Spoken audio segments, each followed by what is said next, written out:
So what is up, guys? Nick here, helping you to master your technology. MacBook Air M1 is the best MacBook ever. Now the configuration you're seeing right here is the 512GB model. This does have the 8-core GPU as well as 8GB of RAM. So this is not a 16GB of RAM. You might have been seeing that on a lot of videos.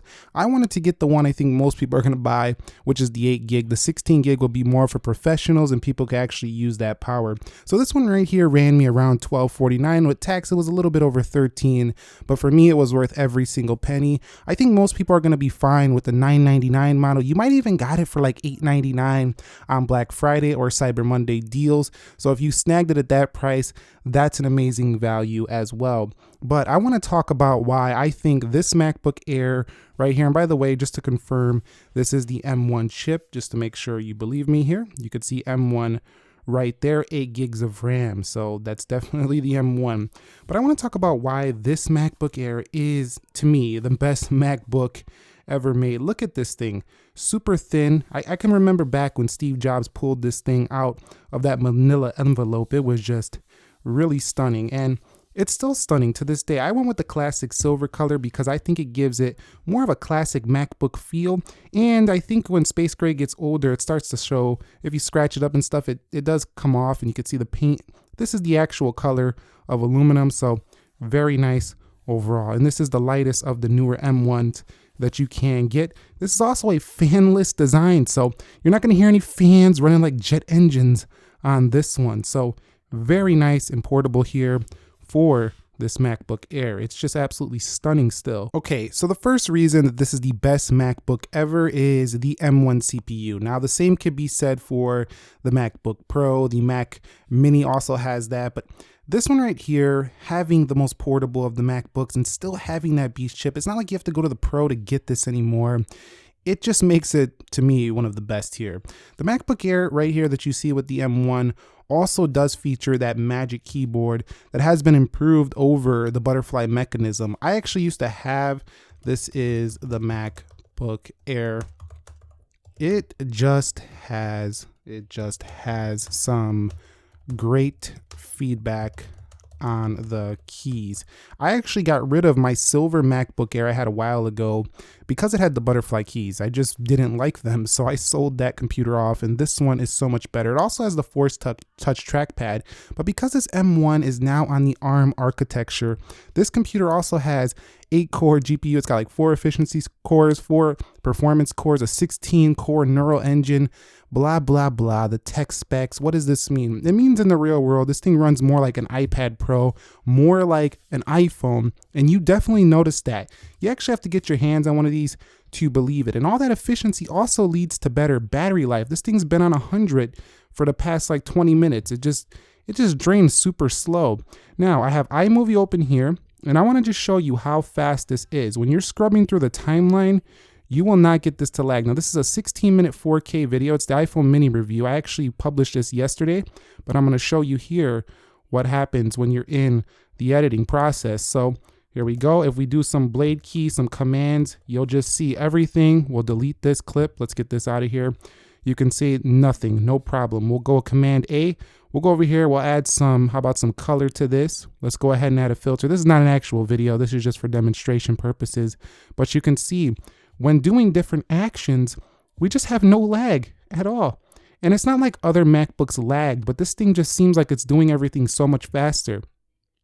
Now, if we go over here to Final Cut Pro, the more pro editing, software, you can do similar shortcuts and commands as well on here. And you can see that this also will not give you hardly any lag, or if any at all. I haven't got this thing to lag. And it doesn't matter if you're doing, different layers on top, if you're adding 4K clips. I just cannot get, and this is with the high performance video. So let me go ahead and show you what I'm talking about. So if we go to view here, better performance. So it's not that like low quality just to make sure the computer can run. This thing can run Final Cut and iMovie at the same time and still not lag. And that's all on 8GB of RAM. Let me show you in the activity monitor.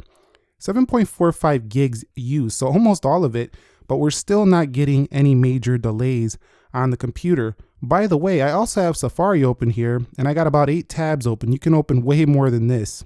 And I got about 8 tabs open. You can open way more than this. And again, still no lag. And at the same time, still holding that battery at 100%. This is incredible performance, incredible battery life, and definitely for this reason alone, I just absolutely love this MacBook Air.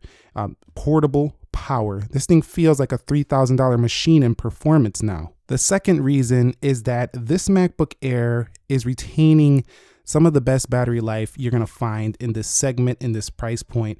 I mean, you're not gonna kill this in one day unless you guys are really on your computer like all day. Like, I mean, 12 hours straight. You're not gonna drain it. If you just do a normal 8-hour workday on your computer, I think you're gonna want to get up and go about and do stuff before this thing will give up on you. So what I mean is you might want to go get some food. You might want to leave and go get some exercise before this battery drains. I mean, it would probably be unhealthy to be on this computer for the entire length of how long this battery lasts daily. So definitely super impressed with it. I can see this being great for college students. I could see this being great for video editors on the go, photo editors on the go. You know, pretty much anybody who just loves great battery life. This is going to be fantastic. Third reason is the unified memory on this MacBook. The way it allocates memory is so much better than what we've seen on the Intel versions of these computers. So what I mean is that this computer actually does better with memory, I think, than like an older 16 gigabyte of RAM MacBook, even with 8. So don't be afraid off by this 8. A lot of people on YouTube are really pushing this idea, oh, you need the 16 if you're really going to be pushing it hard.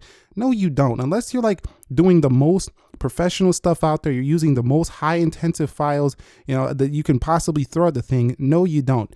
Most people, even YouTubers, are not going to need more than 8 gigs of RAM. I mean, I can run 4K videos. I've been publishing pretty much everything in the past week on the M1, all with 8 gig of RAM computers. I also have the M1 Mac Mini, and I'm going to edit and publish this video on it, and it performs like a boss with 8 gigs of RAM. I was previously running a 2017 iMac 5K with 32 gigs of RAM, and that thing would choke up almost daily, driving me to the point of insanity almost. This one though, with 8 gigs of RAM, none of that. Fourth reason is no touch bar, just a classic MacBook look. Now I am a little disappointed that they traded out the keyboard brightness keys. You now have to do this in the software. So up here, you can go to keyboard brightness and raise up the keyboard brightness from there. But I'm a little bit annoyed they traded that out for this, like, you know, do not disturb, and you have dictation up there.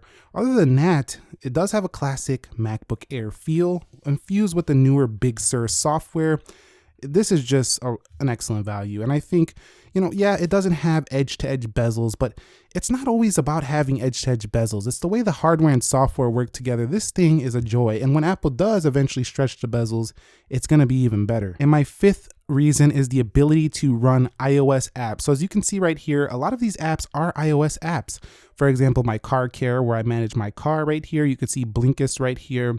I haven't installed everything. I have the YouTube app, the YouTube Music app.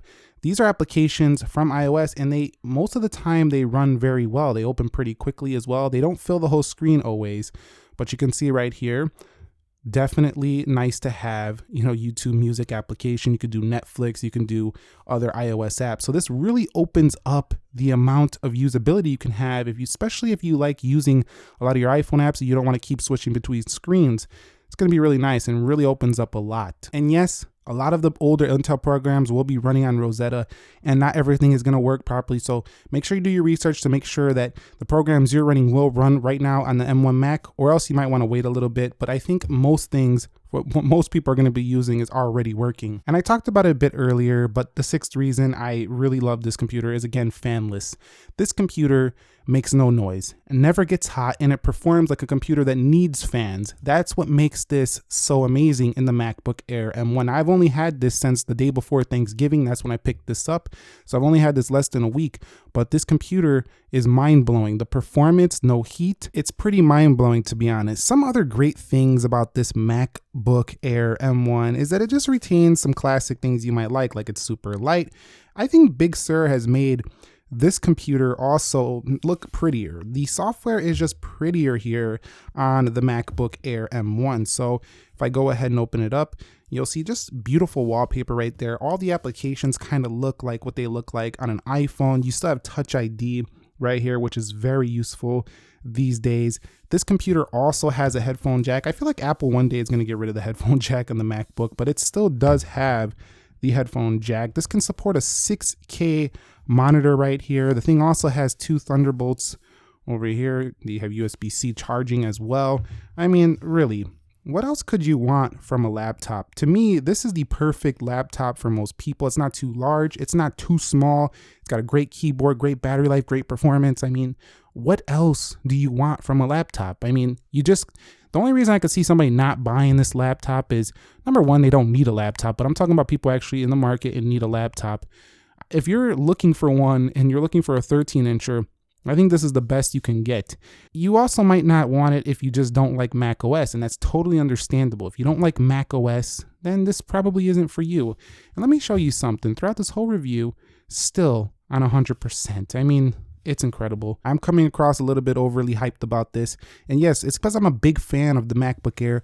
I always have been. And this one is the best ever made. So definitely hyped about the innovative processor in here. Overall, it's still very similar to the prior MacBook Airs from the past couple years. But this M1 Big Sur, it's just really changing the game here. This machine, I'm just so blown away because of this reason. Last year, I bought the 16-inch MacBook Pro. That thing cost me almost $3 grand. This one, you can get for $9.99, and it performs almost as fast as that computer.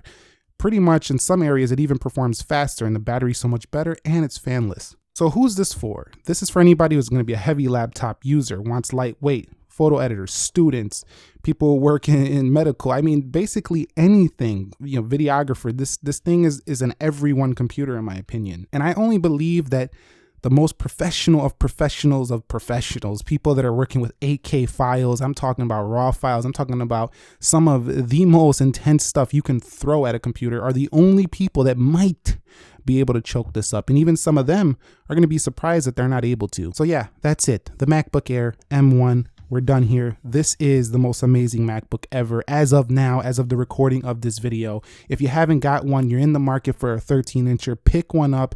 You are not going to regret this purchase. Go check out the reviews. I'm not the only one raving about this. If you guys found this video helpful, entertaining, informing, do me a favor, click that thumbs up for me. If you want to see some speed tests on this compared to my 16-inch MacBook Pro, let me know.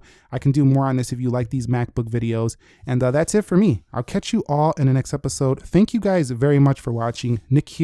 Be sure to be well, and peace.